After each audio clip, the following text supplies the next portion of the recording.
स्वागत है आपका अपनी मित्रता की कोचिंग पर।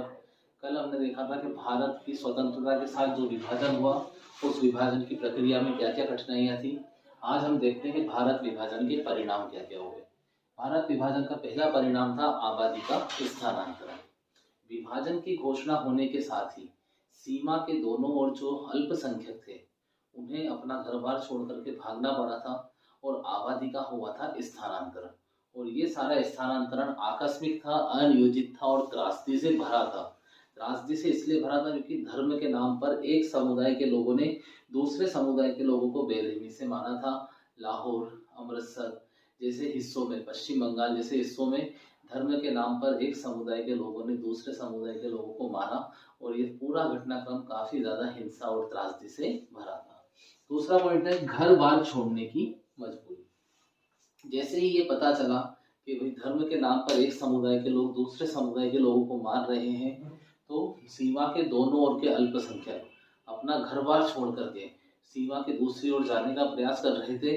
और इस पूरी प्रक्रिया में लगभग 80 लाख लोगों ने सीमा के एक ओर से दूसरी ओर यात्रा पूरी की थी। और ये यात्रा इतनी आसान नहीं थी, अधिकांश लोगों ने वो दूरी पैदल चलकर तय की थी, क्योंकि बसों में या ट्रेनों में तो लोग पहले ही हथियार लेकर उनका इंतजार कर रहे थे।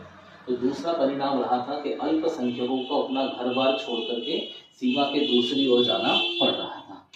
तीसरा पॉइंट है महिलाओं तथा बच्चों से अत्याचार। आबादी का स्थानांतरण होना या घर बार छोड़ना, इस कार्य में सबसे ज्यादा मुसीबत जो झेलनी पड़ी थी वो थी मुख्यतः महिलाओं को और बच्चों को। हजारों बच्चे अपने माँ बाप से बिछुड़ गए थे। हजारों महिलाओं को धर्म परिवर्तन करना पड़ा, धर्म के नाम पर उनकी हत्या कर दी गई और कई जगह पर तो अपने परिवार या कुल की इज्जत बचाने के नाम पर खुद परिवार के लोगों ने महिलाओं को जहर दे करके मार दिया था। तो जो तीसरा परिणाम था वो था महिलाओं व बच्चों से अत्याचार।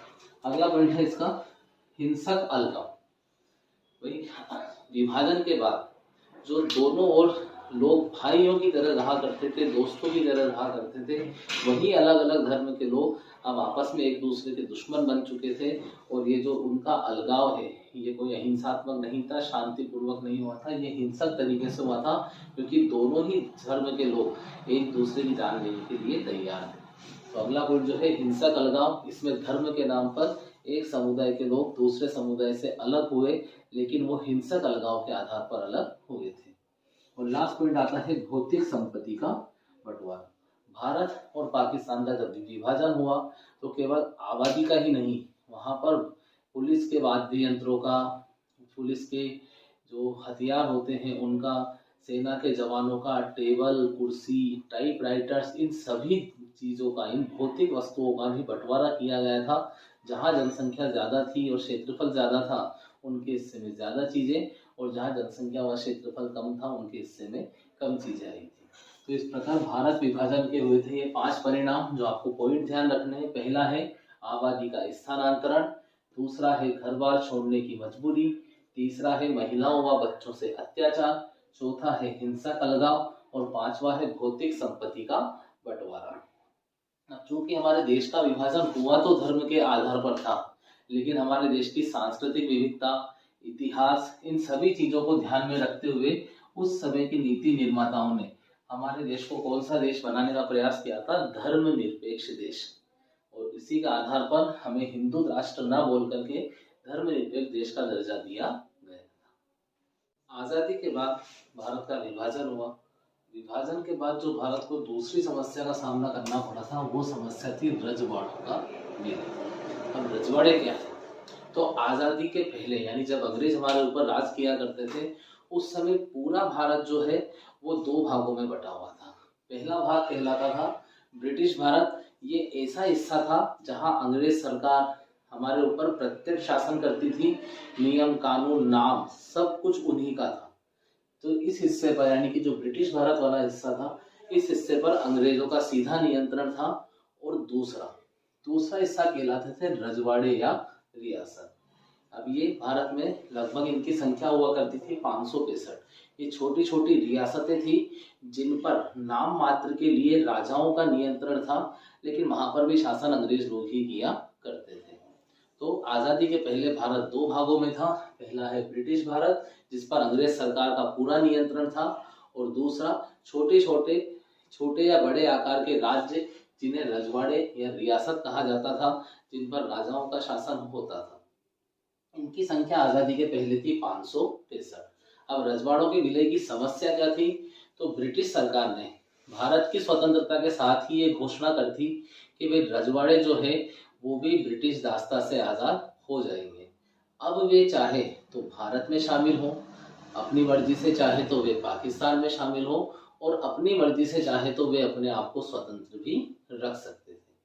तो अगर एग्जाम में प्रश्न आता है कि रजवाड़ों के विलय की समस्या क्या थी, तो इसका जवाब मैं दोबारा से रिपीट कर रहा हूँ कि ब्रिटिश सरकार ने भारत की स्वतंत्रता के साथ साथ ये घोषणा की कि रजवाड़े या रियासतें भी ब्रिटिश दास्ता से आज़ाद हो जाएंगे, और अब वे चाहें तो अपनी मर्जी से भारत में शामिल हो सकते हैं, अपनी मर्जी से पाकिस्तान में शामिल हो सकते हैं, या अपनी मर्जी से अपने आप को स्वतंत्र देश भी रख सकते हैं। और ये तीनों निर्णय करने का अधिकार अंग्रेज सरकार ने जनता को ना देकर के राजाओं को दिया था। अब कोई भी राजा इस स्थिति में नहीं होता था, उनकी मानसिकता ऐसी नहीं होती थी कि वो अपनी रियासत को त्याग दे या किसी दूसरे सरकार के अंडर में काम करे। तो इस समस्या ने, जो रजवाड़ों के विलय की समस्या थी, इसने फटाफट या जल्द ही अपना रंग दिखाना शुरू किया, और सबसे पहले त्रावणकोर के राजा ने ये घोषणा कर दी कि भाई हम किसी भी देश में शामिल नहीं होंगे, हम अपनी रियासत को स्वतंत्र रखेंगे। उसके कुछ दिनों बाद ही भोपाल के नवाब ने भी, जो कि संविधान सभा में शामिल होने के लिए तैयार थे, लेकिन भोपाल के नवाब ने भी कहा कि हम भी संविधान सभा में शामिल नहीं होंगे। तो ये निश्चित था कि भारत अब एक देश न होकर के असंख्य छोटे छोटे देशों की शक्ल में बंटने वाला है। यानी कि अब भारत अनेकता में एकता या अखंडता के स्वरूप में नजर आने वाला नहीं है। कुछ हिस्से भारत कहलाएंगे और कुछ हिस्से अलग अलग देश कहलाने वाले थे। तो ये काफी गंभीर समस्या थी, और इस समस्या के समाधान के लिए लौह पुरुष सरदार वल्लभ भाई पटेल को नियुक्त किया गया था, जिन्होंने अपनी उचित समझ बूझ, नीति या रणनीतिक कौशल से साम दाम दंड भेद सारी नीतियां अपना करके इन 565 रियासतों को देश में एकीकृत होने के लिए तैयार कर लिया। इसके लिए उन्होंने 3 चरण अपनाए थे। तो पहला चरण था, वो था एक एकीकरण की प्रक्रिया, जिसके तहत विलय का सहमति पत्र यानी कि इंस्ट्रूमेंट ऑफ एक्सेशन, इन 565 में से अधिकांश रियासतें जो थी वो अपनी मर्जी से साधारण बातचीत के द्वारा ही भारत में विलय होने के लिए तैयार थी, और अधिकांश ने स्वतंत्रता से पहले ही भारत के विलय के सहमति पत्र पर यानी कि इंस्ट्रूमेंट ऑफ एक्सेशन पर हस्ताक्षर कर दिए थे। कुछ रियासतें जैसे कि मणिपुर, जूनागढ़, हैदराबाद, कश्मीर, इन रियासतों के जो राजा थे ये प्रारंभ में भारत में शामिल होने को तैयार नहीं थे, लेकिन सरदार पटेल ने अपनी रणनीतिक कौशल के आधार पर इन चारों रियासतों का विलय भी भारत में करवा दिया था। भारत में रियासतों का विलय नहीं हुआ था, बल्कि वहां पर भी उसी शासन प्रणाली को, संसदीय शासन पर आधारित लोकतांत्रिक प्रणाली को लागू भी कर दिया गया। तो केवल रियासतों का विलय नहीं हुआ, बल्कि वहां पर लोकतंत्र की स्थापना भी की गई थी। तो दोबारा से रिपीट करते हैं रजवाड़ों का विलय। रजवाड़ों के विलय की समस्या में लास्ट में रिपीट करता हूँ।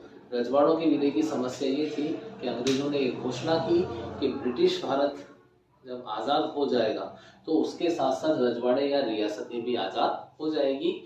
अब ये अपनी मर्जी से भारत में शामिल हो सकती है, अपनी मर्जी से पाकिस्तान में शामिल हो सकती है, और अपनी मर्जी से अपने आप को स्वतंत्र भी रख सकती है। समस्या ने जल्दी ही रंग दिखाना शुरू किया, क्योंकि रजवाड़ों की संख्या 565 थी। त्रावणकोर के राजा ने बोला भाई हम अपने आप को स्वतंत्र रखेंगे। भोपाल का राजा अपने आप को स्वतंत्र रखने को तैयार था, और ऐसे जो बाकी कुछ रियासतें थी, मणिपुर, जूनागढ़, हैदराबाद, कश्मीर, यहाँ के राजा भी किसी भी देश में विलय होने के लिए तैयार नहीं थे। तो ये था हमारे रजवाड़ों के विलय की समस्या। मणिपुर, जूनागढ़, हैदराबाद, कश्मीर, इन 4 रियासतों के विलय में सरदार पटेल को कुछ समस्याओं का सामना करना पड़ा था, जिनमें से 2 रियासत अपने इसी पाठ में है। तो पहले हम देखेंगे हैदराबाद का विलय भारत में किस प्रकार से करवाया गया था। तो हैदराबाद जो है वो भारत के ऑलमोस्ट बीच की एक रियासत थी, जो चारों तरफ से अन्य राज्यों से घिरी हुई थी। हैदराबाद का जो राजा था उसे निज़ाम कहा जाता था और उस निज़ाम का नाम था उस्मान अली खान। ठीक है, याद रखिएगा, हैदराबाद के राजा को कहते थे निज़ाम और निज़ाम का नाम था उस्मान अली खान। उस्मान अली खान जो है ये दुनिया के सर्वाधिक अमीर लोगों में से एक था, दुनिया का सबसे अमीर आदमियों में से एक। अब हैदराबाद रियासत एक स्पेशल या एक विशेष रियासत थी। क्यों थी? क्योंकि यहाँ का राजा मुस्लिम था, लेकिन जो धार्मिक बहुसंख्या है यानी कि यहाँ पर जो जनता निवास करती थी उसमें अधिकांश लोग जो थे वो हिंदू थे, नॉन मुस्लिम थे। तो उस हिंदू जनसंख्या का ये मानना था कि भाई हैदराबाद का विलय भारत में होना चाहिए। उन्होंने भारत में विलय की मांग को लेकर के राजा के खिलाफ आंदोलन करना शुरू कर दिया।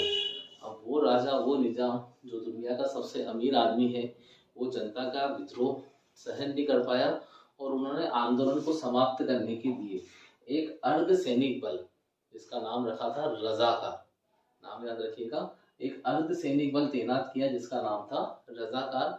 इसे तैनात किया गया। अब ये जो रजाकार थे ये उच्च स्तर के अव्वल दर्जे के सांप्रदायिक हिंसक व्यक्ति थे।